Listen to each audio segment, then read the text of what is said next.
Bonsoir, à la une de cette édition de l'information sur les antennes de la télévision du monde, crise sociopolitique dans les régions du nord-ouest et du sud-ouest du Cameroun. Les autorités des dites régions maintiennent la pression sur les fonctionnaires. Le gouverneur de la région du nord-ouest somme les différents délégués régionaux déserteurs à rejoindre leur poste de travail dans un délai de 2 semaines, sous peine de se voir remplacés par des agents de l'État désireux de travailler. Hors de nos frontières, Moscou maintient le secret sur les détails de la rencontre prévue ce jeudi entre Vladimir Poutine et le leader nord-coréen. Des sources autorisées indiquent toutefois que le dossier du nucléaire sera inscrit au cœur des échanges entre les deux chefs d'État. Et puis en sport, les résultats de la 17e journée de l'élite One disputée cet après-midi seront livrés dans cette édition de l'information. Voilà pour le sommaire. Une fois bonsoir à tous. Merci de nous retrouver sur les antennes de la télévision du monde pour cette autre édition de l'information. Information que nous débutons avec ces tweets du président de la République Paul Biya. Depuis lundi, le chef de l'État multiplie des réactions sur ses comptes sur Twitter, mais également sur Facebook. L'essentiel de ces tweets sont des appels à un sursaut patriotique dans un contexte qui reste marqué par des suspicions d'ingérence. Reportage. Pour la 3e fois, le président de la République s'est exprimé sur son compte Twitter et sa page Facebook. Comme les 2 premiers jours, le chef de l'État, à travers des extraits tirés de ses discours en phase avec l'actualité, demande aux Camerounais de construire quelque chose de durable, dans l'union des cœurs, des esprits et des bras. Selon Paul Biya, nous pouvons construire un Cameroun fort, prospère, uni et dynamique. Lundi déjà, le chef de l'État lançait un appel au peuple en remuant la fibre patriotique, plaidant pour l'édification d'une communauté nationale. Nous n'avons qu'une patrie, il est de notre devoir de la défendre et de la conduire tous ensemble sur le chemin de la grandeur et de la prospérité pour tous, précisait le chef de l'État, avant d'ajouter hier que les Camerounais doivent travailler avec ardeur et abnégation pour mériter toujours de la patrie et bâtir dans la paix un État qui ne serait pas une juxtaposition des groupes ethniques, religieux ou linguistiques, mais une véritable communauté nationale. Une activité épistolaire marquée désormais par 4 postes en 72 heures pour un président de la République dont les prises de parole sont rares. 4 sorties dont la dernière adresse un message de réconfort aux soldats au front dans la partie septentrionale du Cameroun, victimes des exactions de Boko Haram, mais qui sont rendues publiques quelques jours après la résolution du Parlement européen accablant le Cameroun et qui jusqu'ici remue le landerneau politique camerounais. Les autorités des régions du nord-ouest et du sud-ouest du Cameroun maintiennent la pression sur les fonctionnaires affectés dans ces régions en crise. Le gouverneur de la région du nord-ouest vient de sommer les délégués régionaux déserteurs de regagner leur poste de service dans un délai de 2 semaines, faute de quoi ils seront remplacés par des agents de l'État. Jean-Jamais Yedna.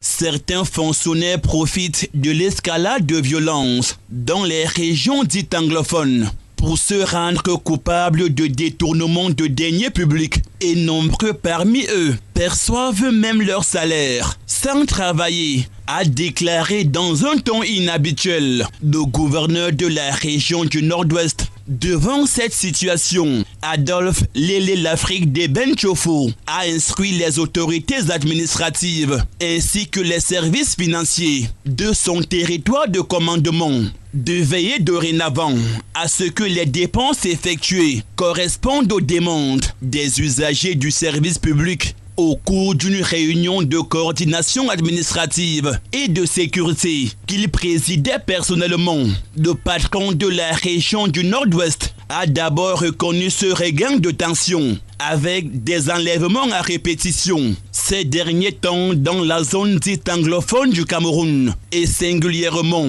dans la région du Nord-Ouest, avant de constater pour le regretter que plusieurs fonctionnaires d'État en service, en l'occurrence les délégués régionaux de différents départements ministériels, ont déserté leur poste de travail. À cet effet, le numéro 1 de la région n'est pas allé du dos de la cuillère. Dans une réaction ferme, claire et sans embâche, Adolphe Lélé-Lafrique de Benchofo accorde aux fonctionnaires déserteurs un délai maximal de 2 semaines, et ce à compter du lundi dernier, pour regagner leur poste de travail. Passé ce délai, des contrevenants seront considérés comme des démissionnaires volontaires et remplacés dans leur service par d'autres agents de l'État désireux de travailler. Rappelons que depuis l'escalade de violence dans cette crise sociopolitique, des autorités administratives, fonctionnaires, enseignants, étudiants, élèves et forces de défense et de sécurité forment la cible principale des combattants sécessionnistes de l'État virtuel de l'Amazonie. Dans le Grand Nord Cameroun, à présent, 63 entreprises prestataires ont désormais 21 jours pour reprendre leurs activités et livrer dans les délais les différents chantiers. Il s'agit d'une sommation du ministère en charge des marchés publics. Ces entreprises ont été identifiées comme des entreprises n'ayant pas livré au moins un chantier durant les 3 dernières années. Reportage. 63 entreprises opérant dans le Nord Cameroun mises en demeure. Elles ont désormais 21 jours pour reprendre leurs prestations sous peine d'exclusion de 2 ans de la commande publique. Le sujet barre la une du tri-hebdomadaire L'œil du Sahel. Une actualité déjà contenue dans le journal à capitaux publics Cameroun Tribune qui relevait que cette décision fait suite à une liste de 334 entreprises identifiées par le ministère des Marchés publics. Selon le dit communiqué, les prestataires indélicats ont en commun d'avoir abandonné au moins un marché au cours des exercices 2015, 2016 et 2017 et ont donc désormais un délai de 21 jours supplémentaires pour procéder à la reprise sans délai des prestations attestées par un ordre de service dûment signé par le maître d'ouvrage ou le maître d'ouvrage délégué. Passé ce délai, avertit Ibrahim Talbamala, l'autorité des marchés publics procédera à la résiliation pure et simple des 10 contrats avec des conséquences du point de vue de l'exclusion des prestataires défaillants de la commande publique. Des mises en demeure qui interviennent alors que la question de la consommation des budgets d'investissement public reste très critiquée au Cameroun. Une nouvelle mission du Fonds monétaire international est en séjour au Cameroun, conduite par Christine Delacha. Cette mission vise à apprécier les réformes engagées par le Cameroun, qui est sous programme de redressement économique depuis juin 2017 avec le Fonds monétaire international. Le pays de Paul Biya a d'ailleurs déjà bénéficié d'environ 250 milliards de francs CFA d'appui budgétaire de l'institution de Bretton Woods. Les contours de ce contrat de redressement dans cet élément. C'est en juin 2017 que le Cameroun a conclu un programme de redressement économique avec le Fonds monétaire international. L'accord était alors assorti d'une facilité élargie de crédit de 1302 milliards de francs CFA. À 1 an de l'échéance de ce contrat prévu en 2020 et qui prévoit des réformes économiques et budgétaires, le Cameroun a déjà bénéficié du déblocage de fonds d'environ 250 milliards de francs CFA. Le pays de Paul Biya espère donc le décaissement de la totalité de cette enveloppe avant la fin de cette échéance. La 4e visite d'une mission du Fonds monétaire international pourrait apporter des éléments de réponse à cette ambition. Il faut dire que depuis le début de ce programme, le Cameroun fait office de bon élève en dépit des griefs persistantes et relatives à l'amélioration de la qualité de la dépense publique. Il s'agit des performances enregistrées au niveau de la croissance progressive en 2018, 3,8% contre 2,7% en 2017. Un signe du respect scrupuleux des conditionnalités arrêtées de commun accord avec le Fonds monétaire international. Les signaux sont donc au vert pour un nouveau décaissement, une manne qui viendra à coup sûr renflouer les caisses de l'État qui, selon certains, ont tendance à tarir. Le compte administratif de la commune de Douala 5e, validé par les conseillers municipaux à l'issue d'une session du conseil consacrée à l'examen et l'adoption du dit conseil qui a néanmoins permis aux autorités de remarquer quelques manquements observés dans l'exécution du dit budget. Frédéric Moutomé et Raoul Ouattad nous ont dit davantage. Arrêté à plus de 4 milliards de francs CFA et exécuté à plus d'1 milliard 839 millions de francs CFA, le compte administratif de l'exercice 2018 de la commune de Douala 5e, bien que validé et adopté par l'organe délibérant qui donne ainsi onction à la gestion du maire, est loin d'avoir atteint les objectifs escomptés. En termes de réalisation, on est en dessous de 50%.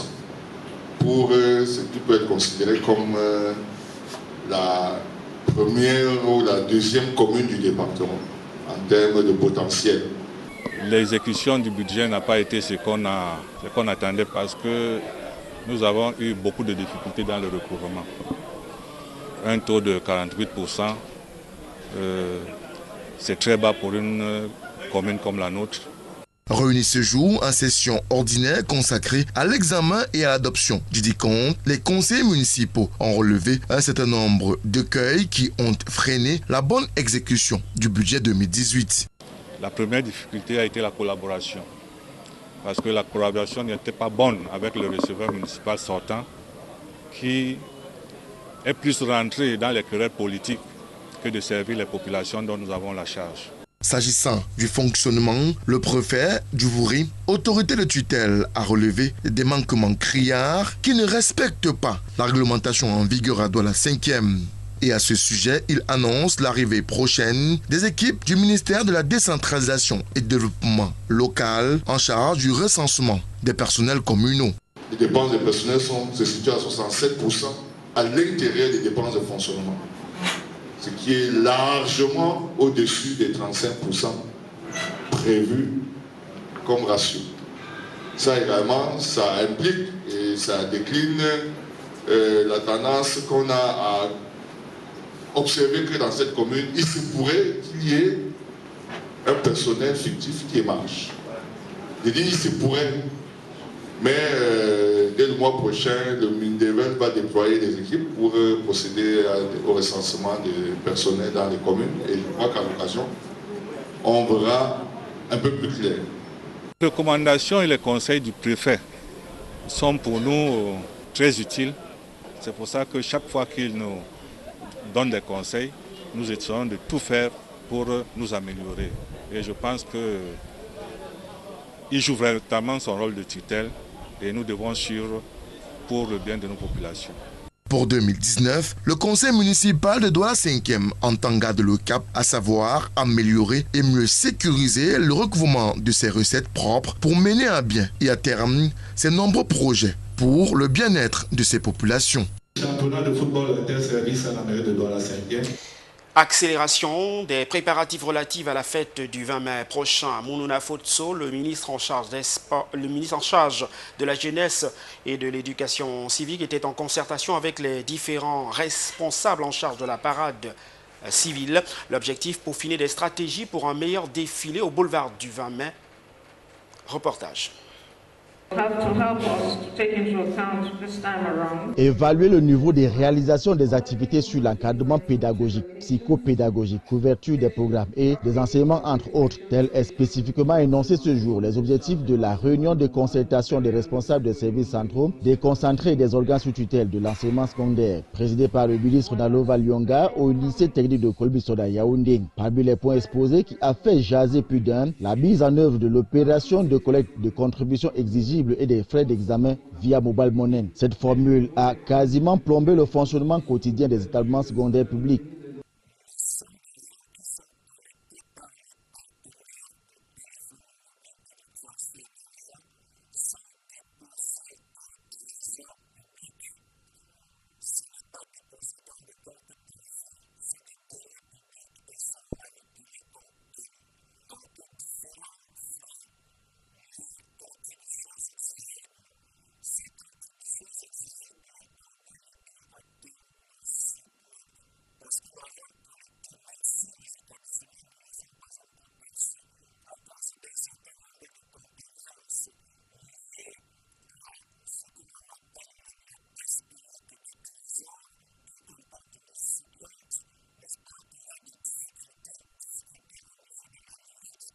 La tutelle trouve tout de même que cette opération est salutaire et une réussite en somme. Nous faisons le suivi du processus au quotidien. Au départ, nous avions annoncé que nous attendions environ 15 milliards de francs. Nous sommes à 16 milliards, ce qui traduit déjà d'un succès.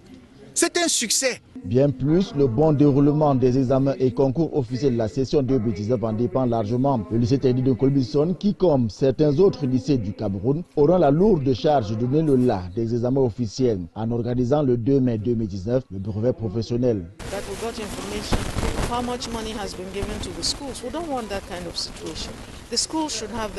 Vous l'avez rectifié par vous-même, il s'agissait d'une réunion de concertation avec les services déconcentrés et centraux du ministère en charge de l'enseignement secondaire au lycée bilingue de Colbison, réunis autour de Madame la ministre, le professeur Nalova Yonga, où il était surtout question de peaufiner les préparatifs relatifs aux examens de fin d'année pour le compte de l'année scolaire 2018-2019. On en vient maintenant à ce défilé du 20 mai qui sera beau et digeste à Douala. L'information a filtré au terme d'une première réunion préparatoire qui a été présidée par le gouverneur de la région du littoral, Frédéric Moutomé, Étienne Monté. La fête de l'unité édition 2019 dans les starting blocks à Douala. La première réunion préparatoire y relative a mobilisé ce mercredi autour de Samuel Dieudonné Iva Dibois, le gouverneur de la région du littoral. Il s'est agi d'évaluer l'édition précédente avec ses manquements et réussites, mais surtout de jeter les jalons d'une organisation efficiente et efficace du 20 mai 2019 prochain à la place de la Besseke de Douala avec plusieurs activités au menu. La grande partie des activités reviennent aux forces de maintien de l'ordre qui ont présenté des activités sportives et socio-culturelles pendant la semaine et surtout une foire qui est l'armée communique, les forces de maintien et l'ordre communiquent. Donc une fenêtre sera faite et c'est une innovation. Une fenêtre sera faite sur la vie dans les casernes, la vie chez les FMO, le matériel et tout ce qui est utilisé là-bas, pas pour effrayer, mais pour montrer que c'est au service de la protection civile, au service de la protection de la nation et des hommes. C'est pour cela qu'il y aura cette foire de l'armée qui communique. Et au niveau des civils également, des activités sportives, des soirées culturelles, les retraites au flambeau, et la messe, ou pas la messe, mais le culte interreligieux pour la prière et la paix au Cameroun vont meubler également des activités autour de ce que nous avons appelé la semaine de l'unité nationale et de l'intégration nationale au Cameroun. Au-delà de la grande parade, à proprement parler, le numéro 1 de la région du littoral a saisi cette tribune pour inviter ses populations à plus de prudence et de vigilance en cette période de grande mobilisation et de forte mobilité humaine au travers des mesures de sécurité individuelles et collectives. Personne n'est de trop. Tout le monde devrait apporter sa contribution et surtout que chacun soit sa propre sécurité dès le départ, ne pas se retrouver au mauvais endroit et au mauvais moment, avoir sur soi constamment ces pièces d'identification personnelle et présenter cela à toute réquisition. Ça, c'est déjà en ce qui concerne les consignes de discipline et d'ordre. Douala, capitale économique et deuxième ville du Cameroun, ne veut pas manquer le coach du 20 mai 2019. D'ailleurs, tout est mis en œuvre pour une fête particulièrement réussie dans la cité Auberge-Jovoré. Restons dans le cadre de ces préparatifs relatifs à la fête unitaire du Cameroun prévue le 20 mai prochain et rendons-nous à présent dans le chef-lieu du département du Mungo où le préfet a mobilisé ses troupes au cours d'une réunion préparatoire dont l'objectif visait à dresser le plan type d'organisation de cet événement. Frédéric Moutomé, Château-Envalon. En Konsamba, dans le département du Mungo, l'une des principales articulations du 20 mai 2019 sera sans doute la grande conférence débat bilingue qui va porter sur la thématique de cette édition, mais aussi sur l'importance de la célébration du 20 mai. Qui a été consolidé en 1972 par l'unité nationale, notamment l'unité des deux parties orientales et occidentales du Cameroun. La fête d'aujourd'hui est celle qui nous rappelle l'engagement de tous les Camerounais à travers les bâtisseurs de l'époque à faire du Cameroun un pays uni et fort. Et en ce moment où nous nous préparons à nous engager dans une autre édition de cette fête pour la célébrer, je voudrais que nous ayons véritablement à cœur les menaces qui pèsent sur l'unité nationale aujourd'hui et lesquelles sont nourries par des poussées de toutes sortes, qu'elles soient internes ou externes. Et nous devons plus que jamais, nous qui sommes ici et tous ceux qui sont dans le département du Mungo, donner le meilleur de nous-mêmes pour construire véritablement l'unité de notre pays. c'est la fête de notre pays. Et c'est elle qui nous rappelle que nous sommes vraiment Camerounais, de quelque bord que nous venions, de quelque région que nous soyons, de quelque région ou parti politique, nous sommes d'abord des Camerounais. Au-delà de cette articulation, il sera aussi question de réhabiliter et de rénover la place des fêtes de Konsamba pour lui donner un air nouveau le 20 mai 2019 prochain. Toujours dans la même perspective, cette édition de la fête de l'unité doit connaître un cachet tout à fait particulier. Et pour cela, plusieurs innovations sont en cours de gestation pour que le 20 mai 2019 soit inoubliable pour les populations. Après plusieurs propositions, il a été décidé qu'il y aura 2 modérateurs pour la conférence débat afin de permettre aux auditeurs anglophones de suivre le débat. Pour trouver des palliatifs au problème de la fanfare, le préfet a décidé que cette rubrique sera désormais budgétisée par la commission communication. Le préfet a demandé à l'assistant de respecter les consignes du défilé, puis il a instruit à tous d'être à la répétition générale du défilé tout en déroulant le programme de la journée. La réunion de concertation qui a réuni autour du préfet du département du Mongo, Dr Irénée Galigon, les autres autorités administratives et forces vives de Konsamba a débouché sur la mise en place des commissions. D'ailleurs, une autre réunion est annoncée pour évaluer le travail déjà abattu à quelques semaines de la fête de l'unité, édition 2019. Hors de nos frontières à présent, Moscou a maintenu le secret sur la rencontre prévue ce jeudi entre le leader nord-coréen Kim Jong-un et le patron du Kremlin Vladimir Poutine. Selon des sources autorisées, le dossier du nucléaire sera inscrit à l'ordre du jour de cette rencontre au sommet Euronews.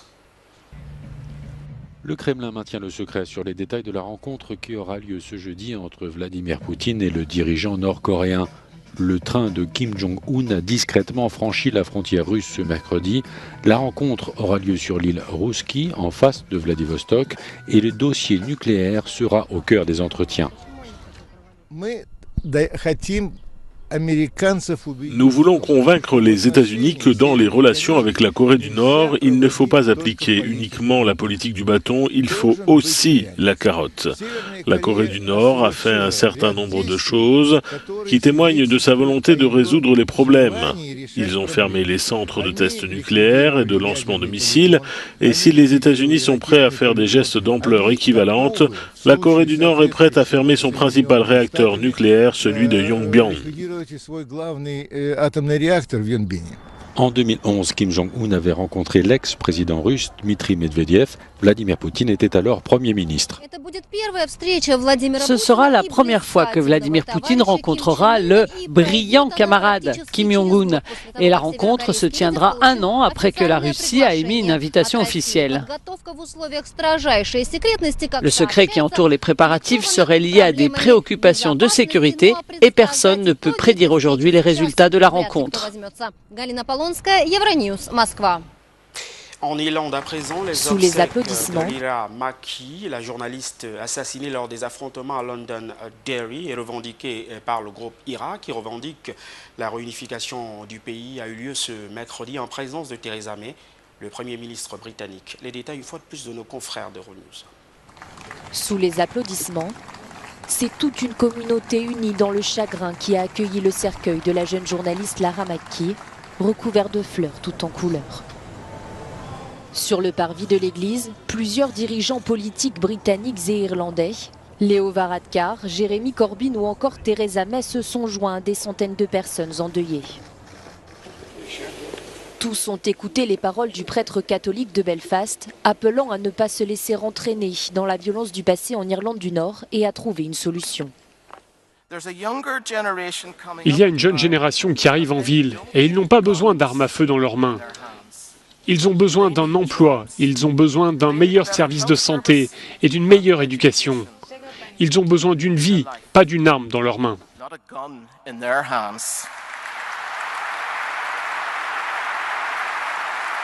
La journaliste a été tuée par balle alors qu'elle couvrait les affrontements de Londonderry entre les forces de l'ordre et des manifestants de la Nouvelle-IRA. Un groupe républicain dissident qui lutte pour la réunification de l'Irlande, qui a admis sa responsabilité dans la mort de la jeune femme. Pour certains, cet assassinat offre un aperçu d'un retour des violences qui pourrait se produire si le Brexit réimpose une frontière dure en Irlande. On en vient maintenant à l'actualité sportive. Les matchs comptant pour la 17e journée de l'Elite One se sont disputés ce mercredi après-midi. Le point complet des résultats avec vous, Zobel Apollinaire Bon. Dans la poule A, la Colombe du Sud et son nouvel entraîneur Gabriel Zabotosi s'affirment devant l'Avion Académie du président Joseph-Pierre Batamak sur le score de 2-1. APGS de Fou s'incline devant le Dragon de Yaoundé, 1-2. PWD désillusionne le Tonnerre Kalara Club de Yaoundé en déplacement à Bamenda en le battant sur le score de 2-0. Dans son entre du stade Roum de Yadia, Coton Sport de Garoua domine l'Union Sportive de Douala qui boucle sa saison par une défaite 0-1. Les Nassara Gamakai seront exempts lors de la 18e et dernière journée comme l'a été New Star lors de cette 17e journée. Dans la poule B, Fétué FC de Diko Banjoun et Fovo Club de Baham se neutralisent 2-2. AS Fortuna domine sans surprise Unisport du Yonkam sur le score de 2-1. Edinsport de la Lekki tient Stade Renard de Melon en échec sur son propre territoire 1-2. Yon Sport Academy de Bamenda et les Astres se séparent dos à dos 0-2. UMS de Loum était exempt de cette 17e journée. Nous restons avec vous, Zobel Apollinaire Bon, pour cette fois-ci les grands enseignements à retenir de cette 17e journée de l'Elite One. Grâce à sa victoire face à l'Union Sportive de Douala, Coton Sport de Garoua conforte sa position de leader dans la poule A. Le Dragon de Yaoundé quitte la 4e place et retrouve le 2e rang après sa victoire sur APGS de Fou qui régresse d'une place au tableau du classement. Le Tonnerre Kalara Club de Yaoundé quitte le trio de tête et se retrouve désormais au 4e rang. PWD de Bamenda gagne une place et se retrouve à 1 point de l'Union Sportive de Douala juste devant la Colombe du Sud et Avion Académie FC. Exempt de cette 17e journée, New Star de Douala reste toujours en queue de classement dans cette poule. Dans la poule B, le match nul de Fétué FC de Diko Banjoun ne lui fait pas perdre sa place de leader, mais reste au même nombre de points avec Stade Renard de Melon. Exempt de cette 17e journée, UMS de Loum reste à la 3e place grâce au match nul de Yon Sport Academy de Bamenda et des Astres de Douala. Sur l'ensemble des 8 matchs disputés pour le compte de cette 17e journée, l'on a enregistré 5 victoires pour 3 matchs nuls et 17 buts inscrits. Avant de refermer définitivement cette édition de l'information, nous vous rappelons les principaux titres au sommaire. D'abord, cette sommation du gouverneur de la région du Nord-Ouest face certains à fonctionnaires la désertion profitent des postes de service. Le gouverneur de la région du Nord-Ouest somme désormais les délégués déserteurs de regagner leurs différents postes de travail sous un délai de 2 semaines, faute de quoi ils seront remplacés par des agents de l'État désireux de travailler dans ces régions traversées par la crise. Également en titre, nous nous sommes rendus à Moscou. Une rencontre au sommet entre Vladimir Poutine et le leader nord-coréen est annoncée pour ce jeudi. Le dossier du nucléaire sera inscrit à l'ordre du jour de cette rencontre entre les deux personnalités. En sport, vous avez eu les résultats complets de la 17e journée de l'Elite One qui se sont disputés sur l'ensemble du triangle national ce mercredi avec en prime les enseignements de ces multiples rencontres. C'est tout pour cette livraison du journal. Merci de nous avoir accordé ce soir encore votre attention. Nos programmes se poursuivent. Bonne suite des programmes à tous.